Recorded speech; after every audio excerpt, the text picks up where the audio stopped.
Ang kapayapaan ng Panginoong Hesukristo ay sumainyong lahat. Magandang araw sa inyong lahat, saan mang sulok ng mundo kayo naroroon sa sandaling ito. Sa araw na ito, ang mabuting balita ay mula sa Ebanghelyo ng liham ni Apostol Pablo sa mga taga-Efeso. 5 kabanata mula unang talata hanggang 17 talata. Kaya nga kayo ay dapat maging mga tagasunod ng Diyos bilang mga minamahal na anak at lumakad sa pag-ibig gaya ng pag-ibig ni Kristo sa atin, na ibinigay ang kanyang sarili para sa atin bilang isang handog at hain sa Diyos para sa isang pinakamabangong amoy. Datapwat ang pakikiapid at ang lahat ng karumihan o kasakiman ay huwag hayaan itong mabanggit minsan sa gitna ninyo, gaya ng nararapat sa mga banal. Maging ang karumihan o ang walang kabuluhang pananalita o ang pagbibiro na hindi nararapat, kundi ang pagbibigay ng pasasalamat.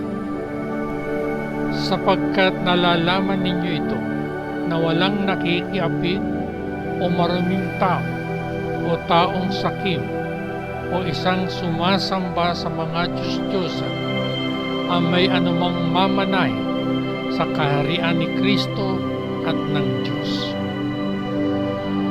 Huwag hayaang linlangin kayo ng sinuman sa pamamagitan ng mga walang kabuluhang salita, sapagkat dahil sa mga bagay na ito ay dumarating ang puot ng Diyos sa mga anak ng pagsuway.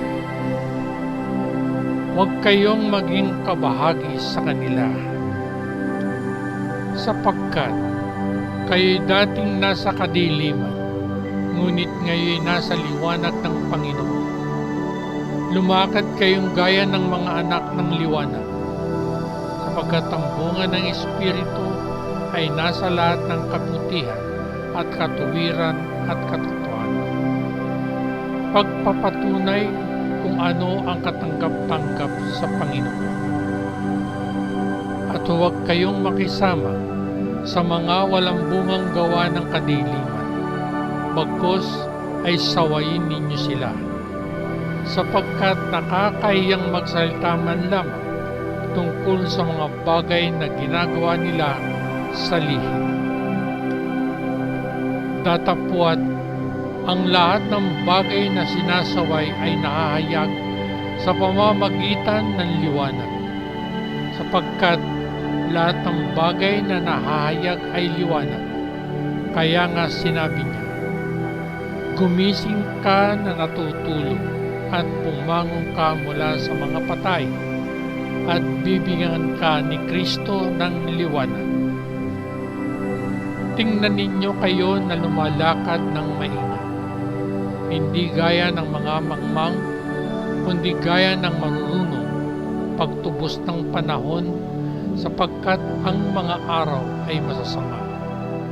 Kaya't huwag kayong maging mangmang, kundi unawain ninyo kung ano ang kalooban ng Panginoon.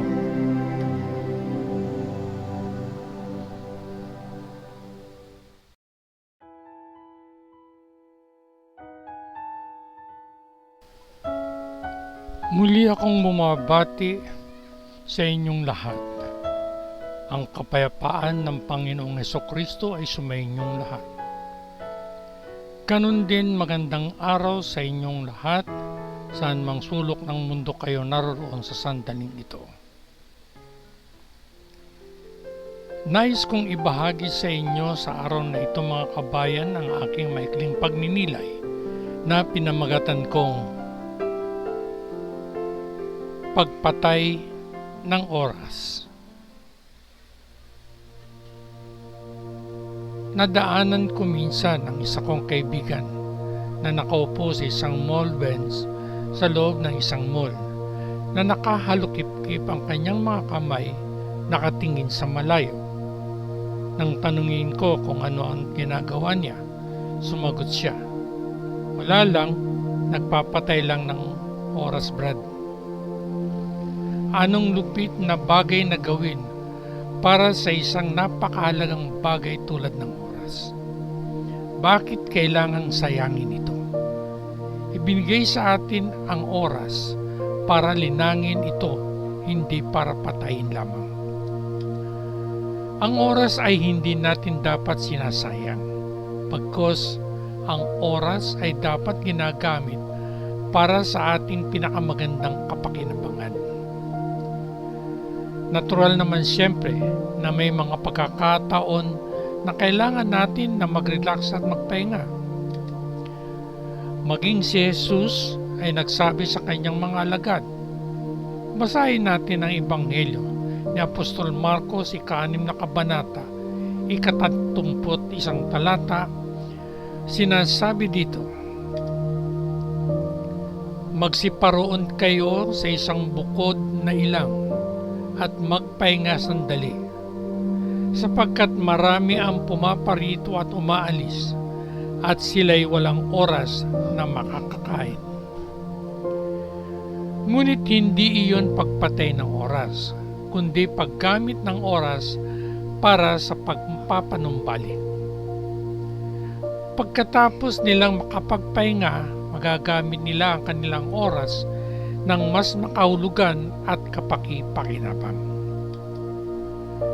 Kung ang kaunting bahagi ng oras na ating nasayang ay magagamit para sa pananalangin, o kaya'y magbasa ng salita ng Diyos, o kaya'y magpatotoo sa iba, o kaya'y bumisita sa isang kaibigang nagbabagabag, o kaya'y aliwin ang isang tao na nagdadalamhati, malaking pagkakaiba ang maidudulot nito. Ngayon, sa tuwinang magkakaroon ka ng oras sa paglilibang, tanungin ang iyong sarili kung paano mo mapapahusay ang mga dagdag na sandali na iyon. Maaari mong isipin na ako ay makitid ng isip. Ngunit ang salita ng Diyos ay malinaw. Dapat tayong maging matalino, tinubos ang panahon. Ipinahayag ni Apostol Pablo sa kanyang liham sa mga taga-Efeso, ika-5 kabanata, ika-16 na talata. Pagtubos ng panahon, sapagkat ang mga araw ay masasama. Ngayon, tingnan kung gaano kalaki ang magagawa mo para sa Diyos at sa iba, hindi kung gaano kaliit ang iyong makukuha dito. Hindi totoo na maaari tayong makabawi sa nawalang oras. Kapag ang oras ay lumipas na o nasayang na, ito ay nawala na magpakailanman. Napakaraming dapat gawin ng mga tao ng Diyos sa paglilingkod kay Kristo. Ngayon na dapat nilang gamitin ang kanilang mahalagang oras para magbahagi, magmahal, manalangin.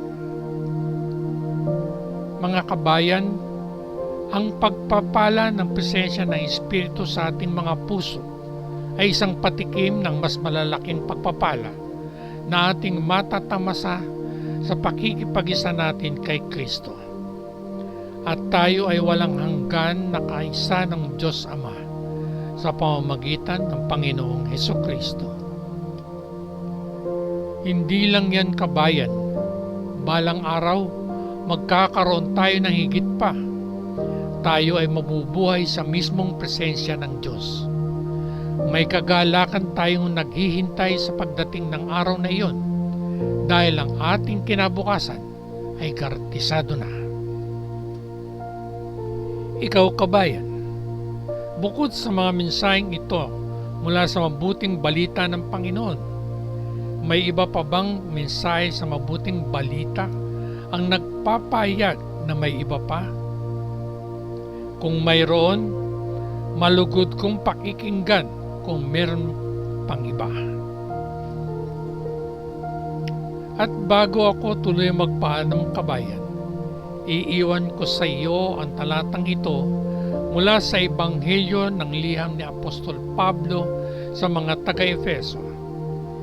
15 kabanata, 15 at 16 na talata. Tingnan ninyo, kayo na lumalakad ng maingat, hindi gaya ng mga mangmang, kundi gaya ng marurunong pagtubos ng panahon, sapagkat ang mga araw ay masasama. At ganon din ay iiwan ko sa inyo ang makabuluhang siping ito.